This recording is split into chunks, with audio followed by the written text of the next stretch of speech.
আমার ভাই কবরে, সাইফুল ভাই কবরে, দিল্লি না ঢাকা।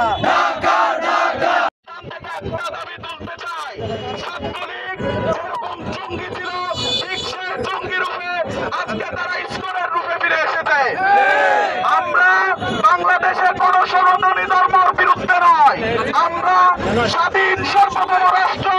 এই দেশে সকল হিন্দু, বৌদ্ধ, খ্রিস্টান আমরা মিলেমিশে বসবাস করতে চাই।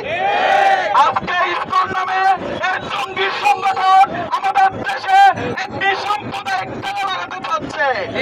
আমরা অন্তর্বর্তী সরকারের কাছে এই দাবি জানাবো, অনতি বিলম্বে গতকালকে সাইফুর রহমান আরিফ ভাইকে হত্যা যারা করেছে তাদেরকে গ্রেপ্তার করতে হবে। অনতি বিলম্বে ইসকনকে জঙ্গি সংগঠন হিসেবে বাংলাদেশে নিষিদ্ধ করতে হবে।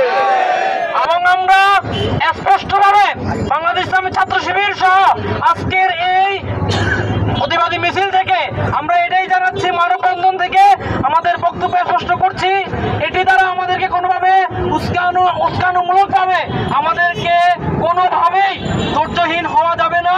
বরং আমরা আমাদের জায়গা থেকে আমরা বলবো, আমরা এই জাতির সম্প্রদায়ের সম্প্রীতি যেভাবে টিকে থাকে আমরা সকল ছাত্র মিলে সকল ছাত্র সংগঠন চেষ্টা করব। সবাইকে ধন্যবাদ জানাচ্ছি। সালাম। চিহ্ন হচ্ছে ইসকনের বহিষ্কৃত সে রাষ্ট্রদ্রোহীর সাথে রাষ্ট্রদ্রোহী মামলা তাকে গ্রেপ্তার করা হয়েছে।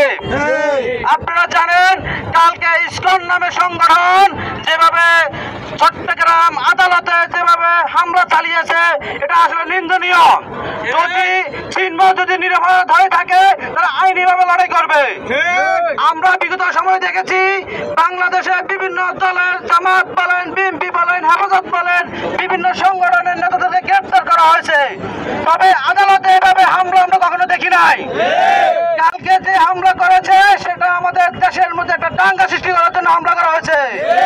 আপনারা জানেন কালকে সাইফুল ইসলাম ভাইকে যেভাবে হত্যা করা হয়েছে আদালতে সেটা দাঙ্গা সৃষ্টি করার জন্য করা হয়েছে। আমি ছাত্র সমাজের সবাইকে বলবো আমরা ধৈর্যের সাথে মোকাবেলা করব। ইসকন নামের এই দালালরা যদি আমাদের মধ্যে নির্বাচন তৈরি করতে চায় তারা কখনোই পারবে না।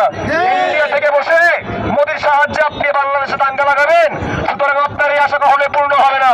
আমরা আপনার উস্কানিতে একত্র হবো না, আমরা আপনার উস্কানিতে মন্দির ভাঙতে যাবো না।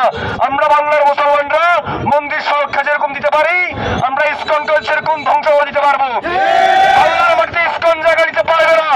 আমার ভাইদেরকে যারা হত্যা করছে সে তাদেরকে বাংলার মাটিতে